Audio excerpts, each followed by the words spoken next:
Hello friends, welcome back to my YouTube channel talkative English with Varnika. आज की इस video में हम पढ़ने वाले हैं किस तरह से इंग्लिश के सेंटेंसेस में हुज का यूज़ जो है रिलेटिव प्रोनाउन की तरह किया जाता है। देखो, ये जो आपको सामने स्पेलिंग दिखाई दे रही है WHOSE, जिसे हुज पढ़ा जाता है। ये हुज जो होता है, इसके जो है इंग्लिश में दो मतलब होते हैं। एक तो इसका मतलब होता है किसका, किसकी, किसके। जब इंग्लिश के सेंटेंसेस में जब हुज का यूज़ जो है क्वेश्चन वर्ड की तरह किया जाता है, तब हुज का मतलब हो जाता है किसका, किसकी, किसके। ठीक है, लेकिन जब इंग्लिश के सेंटेंसेस के बीच में इसका यूज़ किया जाता है और पोजीशन की बात होती है, किसी के बारे में बात बता रहे होते हैं, ठीक है, किसी से रिलेट करके बता रहे होते हैं कि किसी चीज़ का किसका अधिकार है, किसकी चीज़ें को, तो उसके लिए जो है हुज का जो यूज़ है रिलेटिव प्रोनाउन की तरह जब किया जाता है, तो इंग्लिश में हुज का मतलब जिसका, जिसकी, जिसके हो जाता है। ठीक है, आई होप आपको बात समझ में आई होगी। ठीक है, हुज के दो मतलब हैं। एक तो हुज का मतलब होता है किसका, किसकी, किसके, और इसके हुज का जो है दूसरा मतलब होता है जिसका, जिसकी, जिसके। ठीक है, चलिए मैं आपको एग्जाम्पल के थ्रू समझा देती हूँ। देखो, ये जो पहले मैंने बताया आपको, एक क्वेश्चन वर्ड की तरह जब हुज का यूज़ किया जाता है, तब इसका मतलब हो जाता है किसका, किसकी, किसके। एग्जाम्पल के थ्रू समझते हैं। यहाँ पर देखिए, एग्जाम्पल देखिए, यहाँ पर सेंटेंस क्या लिखा है, ये किसका मोबाइल है, क्वेश्चन मार्क, यानी कि क्वेश्चन पूछा जा रहा है। ये किसका मोबाइल है, यानी कि इस मोबाइल पर किसका अधिकार है, ये मोबाइल किसका है, किसका है। तो इसकी इंग्लिश बनेगी whose mobile is this, whose mobile is this. ठीक है, ये किसका मोबाइल है, हुज मोबाइल इज दिस। यहाँ पर देखो क्वेश्चन मार्क भी आया है। ये क्वेश्चन मार्क इसलिए आया है क्योंकि इसमें क्वेश्चन पूछा जा रहा है, हुज मोबाइल इज दिस। ठीक है, यहाँ पर किसका वर्ड आया, किसका को इंग्लिश में क्या बोलेंगे, इसके लिए लगाया इंग्लिश में हुज का इस्तेमाल किया गया है। हुज माने हो गया किसका यहाँ पर। अब देखो दूसरा सेंटेंस, देखो क्या लिखा हुआ है, तुम किसकी पेंसिल का प्रयोग कर रहे हो, तुम किसकी पेंसिल का प्रयोग कर रहे हो। इसकी इंग्लिश बनी क्या इंग्लिश बनी इसकी, whose pencil are you using, whose pencil are you using. इसमें आया किसकी पेंसिल, तो किसकी के लिए यहाँ पर हुज वर्ड का यूज़ किया गया। ठीक है, यहाँ पर किसकी के लिए हुज का यूज़ किया गया, यहाँ पर किसका के लिए हुज का यूज़ किया। इस तरह से अगर इंग्लिश के सेंटेंसेस में हम हुज का यूज़ जो है क्वेश्चन वर्ड की तरह कर रहे हैं, तब हुज का मतलब हो जाता है किसका, किसकी, किसके। ठीक है, लेकिन आज की इस वीडियो में हम ये पढ़ने वाले हैं कि किस तरह से रिलेटिव प्रोनाउन के रूप में मतलब हुज का इस्तेमाल किया जाता है। ठीक है, आपका ये डाउट क्लियर हो गया, ये बात तो क्लियर होगी। ठीक है, हुज के दो मतलब होते हैं। पहला मतलब मैंने आपको एग्जाम्पल के थ्रू समझा दिया। ठीक है, पहला हुज का मतलब होता है किसका, किसकी, किसके। अब हुज का जो है दूसरा मतलब भी होता है। ठीक है, रिलेटिव प्रोनाउन में जब की रूप में जब हुज का इस्तेमाल किया जाता है, तब हुज का मतलब हो जाता है जिसका, जिसकी, जिसके। आइए एग्जाम्पल के थ्रू हम समझते हैं। जैसे कि ये सेंटेंस बना हुआ है, जैसे कि मैं एक आदमी से मिली जिसकी गाड़ी बहुत महंगी थी। ठीक है, यहाँ पर देखो जिसकी वर्ड आया। ठीक है, तो जिसकी वर्ड के लिए यहाँ पर हुज का इस्तेमाल किया जाएगा। ठीक है, चलिए देख लेते हैं सेंटेंस किस तरह से बना हुआ है। मैं एक आदमी से मिली जिसकी गाड़ी बहुत महंगी थी। तो ये जो सेंटेंस है, पहले हम इतना इंग्लिश में ट्रांसलेट कर लेंगे। ठीक है, मैं एक आदमी से मिली, मैं एक आदमी से मिली, तो ये जो सेंटेंस है ये पास्ट इंडेफिनिट टेंस में बनेगा। तो पास्ट इंडेफिनिट टेंस में बनेगा तो सेंटेंस क्या बन जाएगा, आई मेट ए मैन।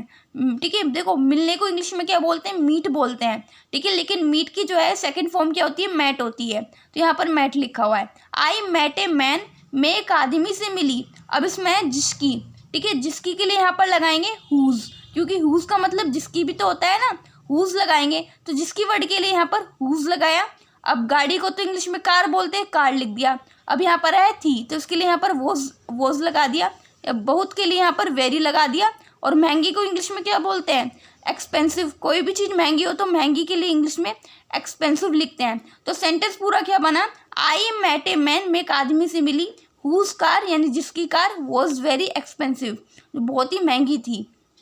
ठीक है, I met a man whose car was very expensive. ठीक है, मैं एक आदमी से मिली जिसकी गाड़ी बहुत महंगी थी। ठीक है, अब देखो जिसकी के लिए यहाँ पर हुज वर्ड का यूज़ किया गया। ठीक है, हुज वर्ड का यूज़ किया गया, तो जिसकी का मतलब यहाँ पर क्या हुआ, हुज हुआ। ठीक है, हुज का मतलब यहाँ पर जिसकी हुआ। ठीक है, सेंटेंस के बीच में ठीक है, सेंटेंसेस को एक साथ कनेक्ट किया हुआ है, एक कंजंक्शन की तरह भी काम कर रहा है ये हुज। और यहाँ पर जो है एक रिलेटिव प्रोनाउन का भी यूज़ किया जा रहा है, क्योंकि यहाँ पर मतलब एक रिलेशन बताया गया है, ठीक है, रिलेट कर रही है ये हुज जो वर्ड है एक आदमी से यूज़ करेगी, यानी कि किसकी गाड़ी, यानी कि किसकी बात हो रही है, आदमी की गाड़ी, उस आदमी की गाड़ी की बात हो रही है, ठीक है, यानी कि गाड़ी किसकी है, उस आदमी की है, ठीक है, जिससे मैं मिली, ठीक है। I met a man whose car was very expensive. ऐसे ही दूसरा सेंटेंस देख लेते हैं। दूसरा सेंटेंस क्या है, ये वही लड़की है जिसका मोबाइल मैं यूज़ कर रहा हूँ, ये वही लड़की है। तो पहला सेंटेंस इंग्लिश में इतना ट्रांसलेट कर लेंगे, ये वही लड़की है, तो इसकी इंग्लिश होगी दिस इज़ द गर्ल। अब इसमें जिसका, ठीक है, जिसका मोबाइल में यूज़ कर रहा हूँ, यहाँ पर जिसका वर्ड आया। अब जिसका के लिए जो है किसका इस्तेमाल करेंगे, हुज का इस्तेमाल करेंगे, ठीक है। जिसका के लिए हम हुज लिखेंगे, हुज लिख दिया।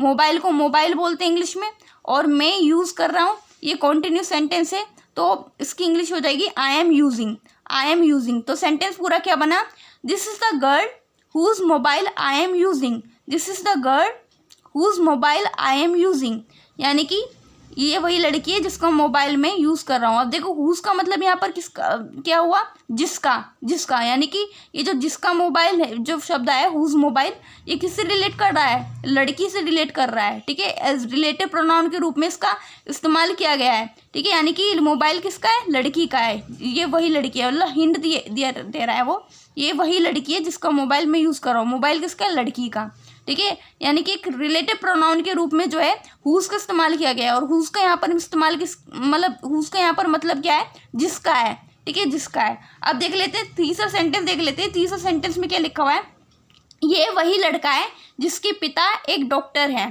ठीक है, ये वही लड़का है जिसके पिता एक डॉक्टर है। अब सेंटेंस में क्या आया, जिसके, ठीक है, जिसके वर्ड के लिए भी यहाँ पर हुज का यूज़ करेंगे।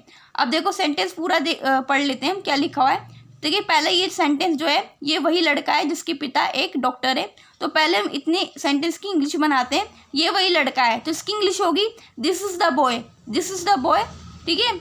और इसमें जिसके वर्ड के लिए यहाँ पर किसका यूज़ करेंगे हम, यहाँ पर जिसके का मतलब क्या होता है, जिसके के लिए हम इंग्लिश में क्या लिख सकते हैं, हुज लिख सकते हैं ना, तो यहाँ पर जिसके के लिए यहाँ पर हुज लिखेंगे, ठीक है, हुज लिख दिया हमने। अब इसमें है पिता को बोलते हैं इंग्लिश में फादर, तो फादर लिख लिया। अब इसमें है, तो यहाँ पर लिखेंगे इज, एक आया तो यहाँ पर ए लिखेंगे, डॉक्टर आया तो डॉक्टर लिख दिया। तो सेंटेंस क्या लिखा है पूरा पढ़ लेते हैं। This is the boy whose father is a doctor, ठीक है, this is the boy whose father is a doctor, ये वही लड़का है जिसके पिता एक डॉक्टर है। और यहाँ पर जिसके लिए हमने क्या लगाया, हुज का यूज़ किया गया।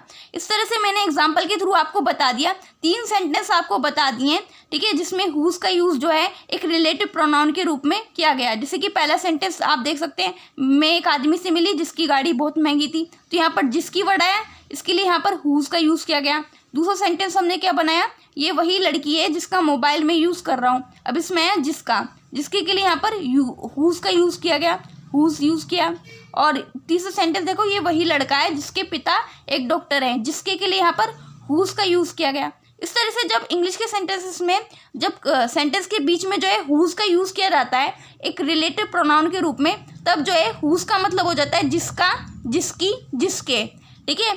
इस तरह से जो है हुज का इस्तेमाल किया जाता है इंग्लिश में एक रिलेटिव प्रोनाउन के रूप में। If you like this video please subscribe my channel. ऐसी यूजफुल वीडियोज़ मैं आप सभी के लिए लाती रहूँगी। तब तक के लिए बाय बाय।